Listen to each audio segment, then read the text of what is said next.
Hello everyone, today I'm going to be covering the most underrated PDWs in Roblox Phantom Forces. In number 5 we have the M3A1. This gun has a low fire rate but makes up for it in damage, being a 2-shot fairly consistently. And also doesn't chew through ammo too quickly, so you end up getting multi-kills quite easily. As long as you land your shots, this gun has a very quick TTK. This gun resembles a battle rifle, and what I mean by this is it has a very low fire rate, but it does so much damage in exchange for that fire rate to the point where it's like a 2-shot kill, so the TTK is insanely fast anyway. And you get the movement speed of a PDW. So like, what's not to like about this gun? I have over 1,000 kills on this gun, and I've enjoyed every second of it. This gun is very fun to use. So like, yeah, use this gun. It's very good. I don't know what else to say. Just make sure you hit your shots, so you might as well just be using any other gun. So next up in number 4 is the Uzi, specifically with the 22 long rifle conversion. Now on the surface, this gun looks like it has really bad damage and a really sluggish fire rate. This gun is completely redeemed due to the fact that it has basically no recoil and I think it's like 2 times headshot multiplier. It's either 2 or 2.5, I'm pretty sure it's just 2 though, because it does, yeah, it's 2. This means up close you can 2-shot headshot, which is really good. I don't think that will happen much, but you know, I guess it's good close up, but you mainly want to be using this gun at range due to the fact that there's no recoil and you can just beam people from across the map. So yeah, not only is this gun pretty good, but it's also incredibly fun to use due to the fact that it has no recoil and you can just mow down people from across the map. Also, this gun has a 50-round drum magazine that reloads insanely quickly for the ammo you get. And keep in mind, because the fire rate's slow, it takes a while to chew through the ammo as well. So the fact that you can reload fast is insane. This gun can be a tiny bit hard to use at range though, due to the terrible muzzle velocity. But you just don't even use ballistics tracker, just learn the drop. It's not as hard as you think.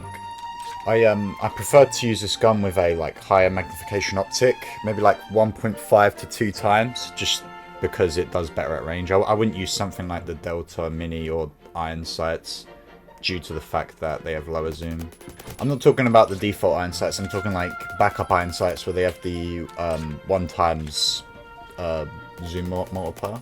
Yeah, I wouldn't really use Iron Sights unless you really wanna, but you know, just in general, Iron Sights just sort of suck over optics, unless it's like really close range and you want to use like backup or something for the, what's it, like 1 times zoom multiplier. I mainly use Coyote Sight on this gun. That's what I have the most success with. It's just a nice optic and it also has a nice level of zoom. It's not too high but not too low. I think Pain Point is also really good on this. Yeah, it's slightly more zoomed in. I think it's like 1.8 times, but it's also a pretty decent level of zoom. Also use Osprey Suppressor on this gun. There's literally no reason not to. You have no recoil anyway, and it just gives you a bit of extra range. Anyway, I don't really have much more to say about this gun, so I'm just going to go on to the next gun.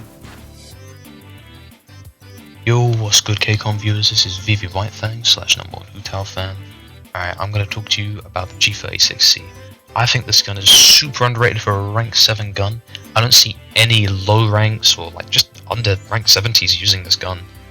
On like all accounts, it's silly actually with how good this gun is. It comes just stock with 15 walk speed. That is crazy. This game has turned into a movement shooter now, with how slow guns are getting and how fast the movement's becoming. Right, so this walk speed is going to be super impactful. It comes with a 4-shot to kill to 83 studs as well. That's kind of like really nice for a PDW with that kind of recoil it's got, which is kind of silly. That's not even like me touching on the conversion of 300 Blackout. 300 Blackout is crazy. This gun. You get a 3-shot to kill to 44 studs. Now sure, like you may think, oh, this damage looks lower at range, because that's what the tooltip tells me as well. No, you still get a 4-shot to kill to 83 studs. That is silly. That is the same as the normal G36C, and it's got roughly the same recoil because of how low the base recoil is. Now the only disadvantage is you don't, you get the 5-shot to kill to 105 studs, and anything past that, getting 6 shots to kill. Obviously, that doesn't really matter because it also comes with the bonus of having no radar with a suppressor. What? Not appearing on the radar, which is what most people are probably using, and if you don't, you probably should. Play with like double map radar size, and that'll probably help you out quite a lot. It is silly. Okay, T36C basically outclassed the G36C, I'm going to be honest. Now, sure, you can say, oh yeah, but it's better at long range. You're not going to use a PDW at that long range. B-roll. Now, the thing is, right, with the G36C and the T36C, you could easily put retract stock and muzzle booster on this. Now, sure, the recoil may actually now be felt, but honestly, it's like not even that bad, to be honest. It feels quite jumpy at first. Once you get used to it, you get 810 RPM with 15.75 walk speed. That is almost the same as the karambit or default knife. That is crazy to think about. To jump over someone's head or go around them, almost melee walk speed, with 810 RPM and a free shot to kill on the T36C. That is wild to me. Like, insanely wild. And not only that, but if you don't want to use the muzzle booster, because who knows, maybe you don't like the recoil, you can use the ARS suppressor, which sure would gut your aiming walk speed, but honestly, yeah, you're not going to be aiming much for this. When you do aim, it's probably just going to be to finish off a target at long range. That is just how fast this gun kills. Now the ARS does, I mean, like, it is a recoil suppressor, but, you know, you may be thinking, oh, why do I need recoil suppressor on this? Because I expect you to use retract stock with this. Like, quite simply, I expect you to use retract stock all the time. There is no reason not to, really, with the recoil. And ARS suppressor kind of just keeps that zero recoil feel. Now, sure, it does gut your range a little bit, but honestly, it doesn't really matter. You're still going to have that silly free shot kill range, where it's just about 40 studs still. And the 4-shot range sure will be a little bit smaller, and it, you know, may make the G36C look a little bit more interesting, but honestly, don't worry about using it. I'd say use ARS or default suppressor. They are super nice, and honestly, I want to see this gun be used more. It does make me rage when I die to someone with it, but honestly, what gun doesn't in this game? This game's kind of mid anyways. Next up is the AKMSU. This is one of the fastest killing PDWs in the game, and it's really fun to use at the same time with how balanced it is. This gun is near impossible to use at range due to the recoil, but you can make it work. Yeah, and I never see this gun even though it's really good. Its fire rate is pretty average, but the damage is really high.